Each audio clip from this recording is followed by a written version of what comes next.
Hi అండి. ఇక చూడండి, షర్ట్ అయితే కంప్లీట్ అయిపోయింది. ఎంత బాగున్నది చూడండి. ఇది వచ్చేసి హ్యాండ్స్ దగ్గర కూడా కప్స్ ఇలా వేసాను. ఇంకా ఐరన్ చేయాలి, నేను ఐరన్ చేస్తే ఇంకా సూపర్గా ఉంటుంది. లోపలైతే ఓవర్లాక్ కూడా చేసేసాను. అండ్ ఇది వచ్చేసి కాలర్ కూడా చూడండి ఎంత నీట్గా వచ్చిందో. ఇది చూస్తే మీకే అర్థమవుతుంది. వీడియో క్లారిటీగా లేదు చూడండి. ఇది వచ్చేసి కాలరు, అది ఇలా ఫోల్డ్ అవుతుంది అనమాట.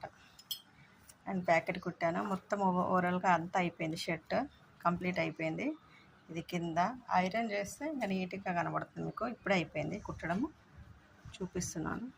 ఇది సెకండ్ హ్యాండ్, అంటే ఇంకొక హ్యాండ్, ఇది ఒక హ్యాండ్. ఓకేనా, ఇప్పుడు నీట్గా కనిపిస్తుంది. అంటే ఐరన్ చేయాలి. ఇది హ్యాండ్స్ చూడండి. వీడియో నచ్చితే లైక్ చేయండి ఫ్రెండ్స్.